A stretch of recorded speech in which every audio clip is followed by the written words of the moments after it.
Hey, what's up you guys? Bloody Jacob here to bring you my video ranking all the Underworld movies we've gotten so far. Sixth movie is on the way. It was already kind of confirmed along with the announcement of Blood Wars last year. Um, but I'm a huge fan of the Underworld movies. I say this in pretty much every Underworld movie I do, but I just think the franchise just gets way too much hate and shit. I think they're very enjoyable, very entertaining movies. Um, Entertaining action. I think you can actually get invested too and enjoy some of the characters and the lore and the history. I hate when it's thrown in with the Resident Evil movies. I know those have their fans as well, but at least it's Underworld. They don't have source material they can butcher. um, and I just think there's more. Of course, a big part of Underworld is stylized action stuff, which is like I said, cool in its own way. Um, but I do think Underworld also has more substance to it. Like I said, they do have this long history and lore and background, which some people say is confusing or like convoluted or something, but I disagree with that. I don't think it's that hard to follow, and I think it's also pretty layered and interesting too. And hey, despite all the negativity though, it's still going and it's still making actually a good amount of money. It's done well. Since the first movie. The first movie it had a $22 million budget, which is like nothing. Nowadays, and or at least compared to like the higher the bigger action movies and stuff, and it made over 95 million worldwide. Underworld Evolution, its budget was 50 million and it made over 110 million, so more than doubling its budget. And then you had Rise of the Lycans, the prequel, which was the least successful in the box office, but at the same time it had a $35 million budget and it still made way more than double its budget, with a 91 million worldwide, so still did very well. And then you have Underworld Awakening, which was probably the highest grossing movie so far of the series. It had the biggest budget, 70 million, but it also earned over 160 million worldwide. So, and it also did the greatest overseas as well. Internationally, it had alone 97 million. So that's awesome. And then it's kind of hard to say how well Blood Wars is going to do in comparison right now because it's only been out for a little while. But its budget is back down to 35 million, and it's already earned almost as much overseas as some of the other movies. So that's really good as well. And it's already like halfway caught up with some of the other movies worldwide. So yeah, it's on track to do all right, I'd say. But I just think there's a lot of fun to be had with these Underworld movies, and some could say, oh, so you mean like it's just popcorn entertainment and you can just casually enjoy it? Yeah, you can. But I personally do enjoy them in a more serious way too. Like I said, I do like the characters, I like the history and the lore. I think there's a lot more to enjoy than what people give it credit for. I don't understand why it gets all the hate it does, really, when other far worse movies constantly, go under the radar as far as that goes. But hey, it's continuing, so deal with it. But yeah, so let's get into the actual rankings, shall we?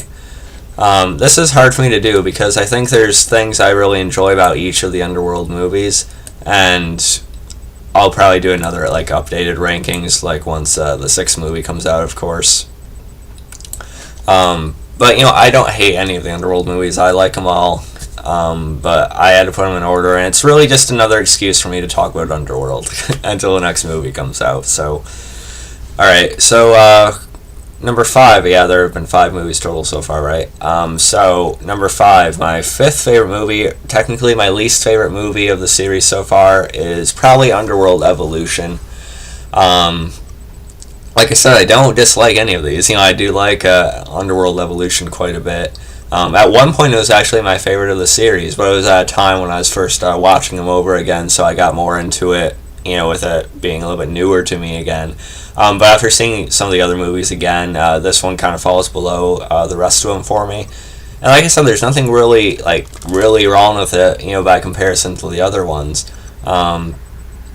Just sometimes with this, I guess I feel the Celine and Michael relationship stuff just doesn't click right. It feels a little bit bland. I don't know if it's Scott Speedman. I don't know if it's a Michael character just kind of being boring to me. Except when he goes into hybrid mode, that's cool.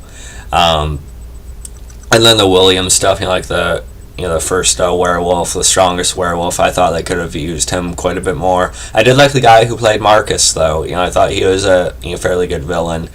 And I liked his final form, his demon, beast form, like we see right there. I also like the flashback, with Victor and stuff at the beginning as well. I think that's one of the more exciting scenes in the series, out of a series of exciting scenes.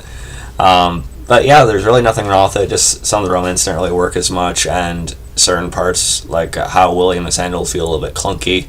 But there's still a lot to enjoy about it. It's just not my favorite anymore. But yeah, my fifth favorite is going to be Underworld Evolution. My fourth favorite is going to be the one that just came out, which is Underworld Blood Wars. And, I like this one quite a bit, I liked it more than Evolution. I gave it a solid B in my review that I did, which I will link to at the end of the video. Again, nothing really wrong with it. I think it was the closest we've gotten to the first movie in a while, as far as story goes and characters. I thought it was one of the better films of the series, really. At least when it comes to, of course, Celine and David and such. I really like what they did with David in this one, Theo James's character. They gave him more depth and a pretty good tie-in with the Amelia character, who we've only seen briefly in the earlier movies. So that gives an extra sense of importance. I like the Nordic region setting of it all towards the final part of it. Charles Dance is a good presence as always while he's in it. The only real issue I have with it is Marius, the Lycan leader, as sort of one of the main villains of the movie.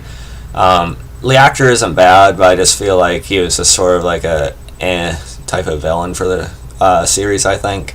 I did like Laura Pulver's character, Samira. She sort of played like a Cersei of vampires, really. And I thought she was a pretty good villain. And I just sort of like that a lot of it centered around like these vampire clans and groups and stuff again, covens. So I like that feeling with the series again, and I'm really eager to see the sixth movie. It definitely sets up the next movie in a major way. So very enjoyable. Like I said, I gave it a solid B. Nothing really wrong with it. But yeah, so my number 3, my third favorite movie of the franchise is going to be Underworld Rise of the Lycans. Of course, the prequel movie. This is the third movie released, if you go by release date, but it's actually the first movie in the timeline, or the first events that we see in the timeline as far as, everything in the movie goes. This sort of switches it up. It's not Selena as the lead. We follow Michael Sheen's character Lucian, who we see in the first movie. And I'd say if you're showing someone the Underworld movies for the first time, maybe show them Underworld Rise of the Lycans first. And then the way things go down in the first movie might be a little bit more impactful for them, perhaps. I don't know. It might work like that. Although I could see some people wanting to watch the first movie first anyway, and just wanting to have questions, and then eventually see the prequel, whichever way you want to do it. But Underworld Rise of the Lycans is a really good one. I think this might actually be my girlfriend's favorite. I'm not sure, I have to ask her, but a big thing about this is also the period setting. It's not taking place in the present, so we don't get any big modern cities or anything like that. We get this period setting, mostly a castle, as well as the forest and the woods and stuff like that. And Lucian's a character I liked quite a bit. He's probably one of my favorite characters in the series, at least my second or third favorite character, of course, Celine being number 1. So I like seeing his rise, bring the Lycans out of slavery, and just seeing the story. We had heard the story before in the first movie. We had Lucian explain it to Michael, but just to see everything play out with his love Sonia, who is Victor's daughter, and to see the events of that actually transpire, I thought was fairly well done. There is some good action and a pretty good final battle and confrontation between Lucian and Victor. And it's also good to see Victor again. I still think he's probably the best villain of the series, so it's good to see him the center of another movie, Bill Nighy. So, some of the performances in this sometimes feel a little bit wonky, a little bit weird, I think. But it's not that bad. And Sonya, it's obvious they're trying to give us some form of Selene, and she very much does have a resemblance to Kate Beckinsale, at least to a little bit of an extent. But Sonya's fine, she's not like an issue or anything with the movie, I don't think. But yeah, so Underworld Rise of the Lycans, it's probably my third favorite movie of the series, especially because of the, like I said, the period setting, following Lucian. I thought it was a good change of pace. And we also see more of characters like Reyes and stuff like that. So yeah, Underworld Rise of the Lycans, really good one.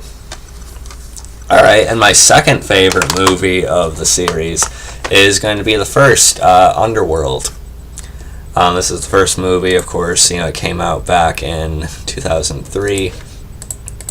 And, of course, the one that started it all.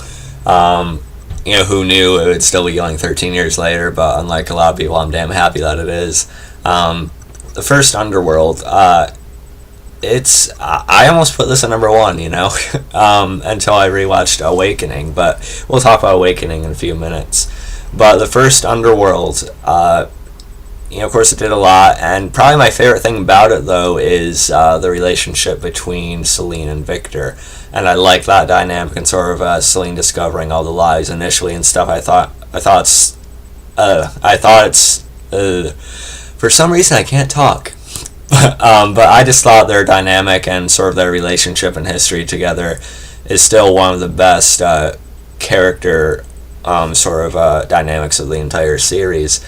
And just seeing their flashbacks and things like that, and the scene right before their final fight with each other, where Selene asks Victor about his daughter Sonya, and Victor admitting to slaughtering her family, how it wasn't the Lycans and everything. Yes, I have taken from you, but I have given you so much more.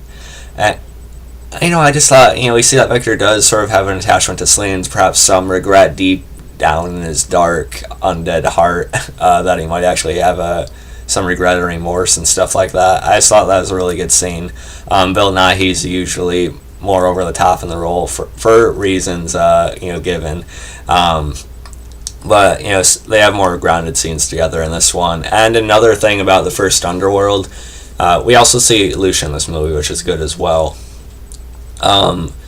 Another thing about the first Underworld is it has this grittier tone than the other movies do. It has this, I don't know if I want to say grounded in a movie about werewolves and vampires, but it has this grittier, sort of darker tone that the series doesn't have quite as much of in the films that follow. It sort of has this, it did have the smallest budget of the series, so that's probably a factor too. But I really like the tone they had for the movie, and this movie also uses more practical effects than any of the other ones. There's not much CGI used in this one. Of course, there's obvious points where it is, but it is mostly prosthetics and practical effects and stuff like that, which I really appreciated. Yeah, my second favorite in the movie is going to be Underworld, and I can easily see why people would put this at number one. The only weakness, again, is that Michael character just comes across as bland to me, but when he goes into hybrid mode, it's pretty awesome. But yeah, so my second favorite Underworld movie is Underworld. And this is probably shocking some people, and I know some people probably want to write a bunch of comments about it right now. But my favorite, hold on a second, guys.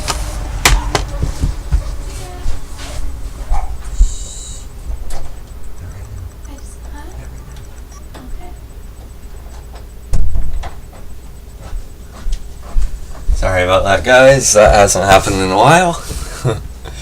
Alright, but anyway, back to this. My favorite Underworld movie that we've gotten so far, anyway, is actually Underworld Awakening, which came out back in 2012.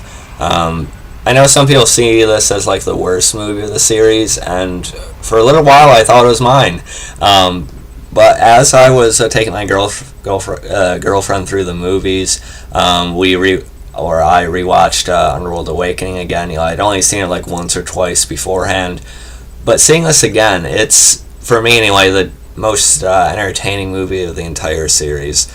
I was just simply the most entertained while watching this. I'm not gonna say it's like the best story-wise of the franchise, but I do think it has a fairly decent story, and a premise and such. Of course, with Celine being cryogenically frozen, and some people were really pissed off that Michael was had disappeared during the movie and such, and I can see why. But again, I didn't really like the Michael character anyway, so it's not that big of a deal. But I really like Eve in this movie as well. I think the younger actress does a good job playing her. I like her and Celine's dynamic. She has some awesome moments as well. I really like the effects, when she goes into that, hybrid mode. And no matter what happens to Michael, as long as Eve's still alive, Lucian's, sort of legacy, or Lucian's sort of satisfaction, continues, and sticking it to Victor and such. Some critics say it plays like a video game because there's like a giant werewolf after she slaughters all the others, and then a big werewolf comes out and she has to fight that. And they also say it plays like a video game just because of the constant action and such. But critics and moviegoers alike, they'll complain when Blood Wars has too much talking, but they'll also complain when Awakening has too much action, so he can't really satisfy people. And there is a good amount of CGI used in this movie. There are some shots and some moments where you can tell they do use a little more practical stuff, but most of it is kind of CGI, which is a little unfortunate.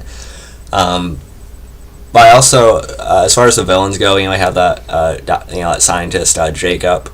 He was okay, but when he transforms and he's sort of becoming sort of what the big werewolf is, but not quite, he's still human size. I thought the effects on him and his fight with Eve towards the end was actually pretty cool. He looks a little bit gnarly, when his pervert's face gets sort of torn off a little bit and you see the blood coming down. He looks like a pretty gritty werewolf type of thing, so I like that.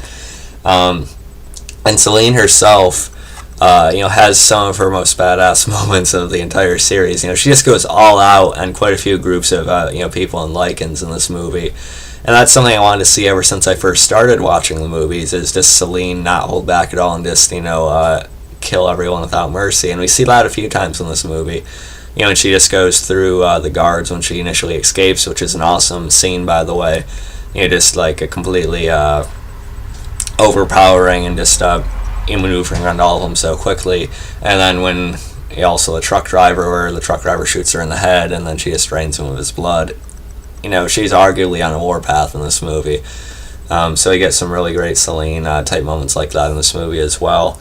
And like I said, I really like the Eve stuff, and just simply, I was just the most entertained while watching this. I don't know what else to say, so I can't really ignore that. So my favorite movie of the Underworld series so far is Underworld Awakening. And so it's also the most financially successful, so that's something. The only one that I think is going to rival it is the next one. The sixth movie is being set up to be a really good one. It seems like it's going to be the last one as well, so that might challenge Awakening. But for now, it is Awakening. Awakening is my favorite of the series. So let's just go through it again. Number 5 is Evolution. Number 4 is Blood Wars. 3, Rise of the Lycans. 2, Underworld. And number 1 is Awakening. So let me know what your favorite Underworld movies are. What's your top 5? Rank them. And come on, let's all just enjoy the Underworld movies here and talk about why they deserve quite a bit more credit. So let me know what you guys thought. You can follow me on Facebook, Twitter, subscribe, and I'll catch you guys next time. Peace.